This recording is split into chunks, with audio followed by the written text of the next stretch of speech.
Oi, gente, tudo bem? Mais uma revisão.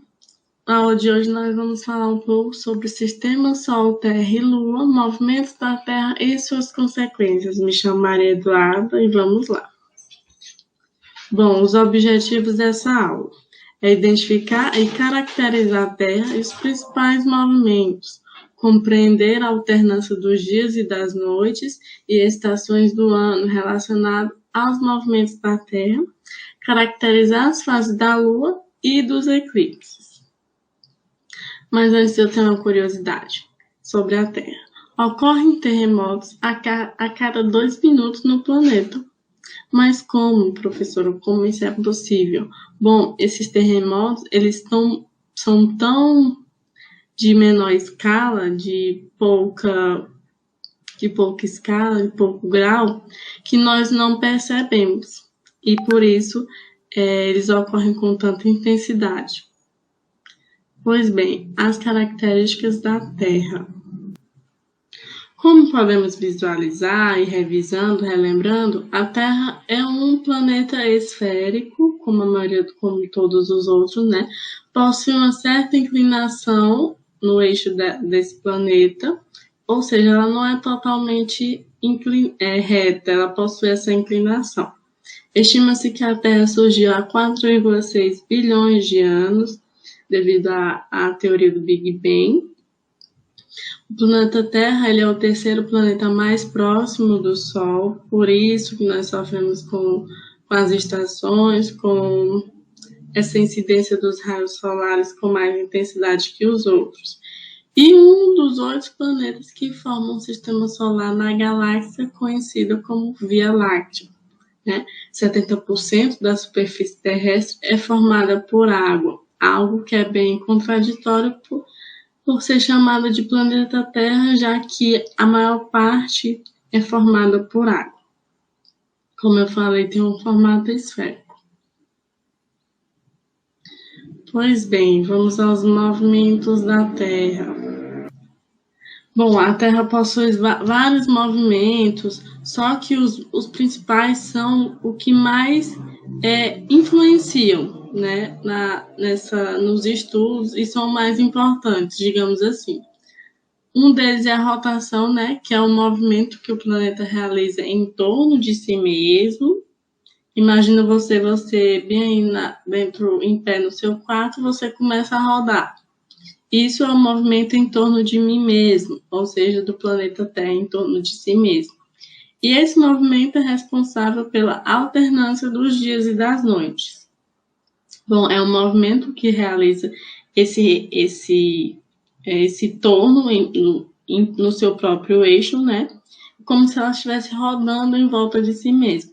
O tempo que o planeta leva para completar esse giro é de 24 horas. A principal consequência é a existência alternada entre dias e as noites, pois se não houvesse esse movimento, haveria apenas um dia em um lado do planeta que seria extremamente quente e apenas noite no outro lado. Já imaginou vocês não dormirem de jeito nenhum por haver insolação o tempo todo? Que estranho, né? Pois bem, quanto à translação. Bom, a translação é o movimento que a Terra realiza em torno do Sol, sendo que ela demora 365 dias, 5 horas e 48 minutos para completar essa volta, né? Esse movimento ele é responsável direto pela existência das estações do ano. É uma das consequências, né? Como o eixo de inclinação do nosso planeta não é exato, há períodos em que os dias são maiores que as noites, fenômeno que eu chamo de solstício de verão. E há períodos em que as noites são maiores que os dias, é o que eu chamo de solstício de inverno. E períodos em que possuem a mesma duração, que são os equinócios de primavera e outono. Isso porque eu falo assim nas estações especificamente, porque o equinócio só vai ocorrer na primavera e no outono, assim como o solstício de verão e de inverno. Aqui, nesse próximo slide, eu tenho umas figuras para resumir um pouco dessa rotação e vocês poderem imaginar um pouco como seria, né? A rotação, como falei, esse torno em volta dela mesma. Assim você pode perceber a incidência dos raios solares em uma parte do planeta e a outra não recebe, né? Caracteriza a noite, assim como do outro lado é o dia. Aqui eu tenho uma translação, que eu vou ter ela se movimentando em torno dela mesma, e em torno do Sol, que é um movimento de um ano, de 365 dias. Pois bem, aqui também eu vou ter resumindo as consequências, que são as estações do ano e os fenômenos de solstício e de equinócio, como eu falei, durante os meses, né? Que a cada 3 meses ocorre um fenômeno diferente. Por exemplo, aqui no equinócio de outono, que começa a partir do dia 21/3. Ali eu tenho o equinócio de outono. Passa alguns meses, eu vou ter o solstício de inverno. Passa mais 3 meses, eu vou ter equinócio de primavera e assim segue, né? Normalmente. Bom, chegamos às fases da Lua. Então, já estamos finalizando nossa revisão. Gente, as fases da Lua é assim. Elas possuem várias fases, mas nós podemos estar estudando as 4 principais e as 4 mais evidentes. Primeiro, eu tenho a Lua cheia, né? Nessa posição que a setinha aponta na figura. É, sim, a Lua cheia. A Lua está com o hemisfério voltado para a Terra, totalmente iluminada pelo Sol. Logo em seguida, eu vou ter a Lua minguante. Nós temos a Lua iluminada parcialmente pelo Sol. Logo em seguida, eu vou ter a Lua nova, em que a fase está voltada para a Terra, então ela não está... em que a fase voltada para a Terra não está iluminada. Portanto, a Lua não pode ser vista. Interessante, não é? Vendo assim de longe. E logo em seguida eu vou ter o quarto crescente. Gente, na Lua crescente, eu vou ter apenas 1/4 da Lua que vai estar iluminada. Esse é um ponto central da transição da Lua nova para a Lua cheia. Bom, chegamos aos eclipses.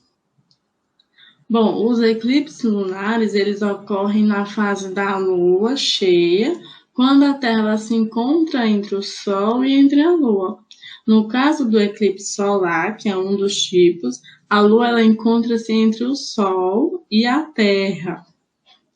Entretanto, esses fenômenos eles não ocorrem todos os meses, e é bem raro, né, digamos assim, porque a órbita da Lua ao redor da Terra ela não está no mesmo plano da órbita da Terra em relação ao Sol.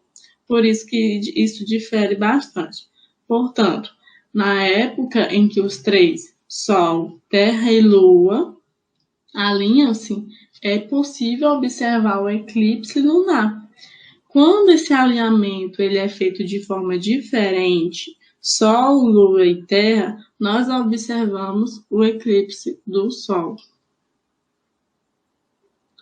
Bom, gente, recapitulando o que nós vimos na aula de hoje, nós revisamos características da Terra, nós vimos os principais movimentos que ela realiza em torno de si mesma e em torno do Sol, denominado rotação e translação, respectivamente, e vimos também as consequências desses fenômenos, né, que estão resultando nos dias e nas noites, nas estações do ano, etc. Nós vimos as fases da Lua, caracterizamos essas fases, nós vimos os eclipses, caracterizamos também. E eu me despeço aqui, foi muito bom ficar com vocês nesse tempo. Eu espero que vocês tenham gostado e não esqueçam, vamos revisar e estudar mais um pouco logo depois dessa aula. Aqui são as referências que nós utilizamos e até a próxima.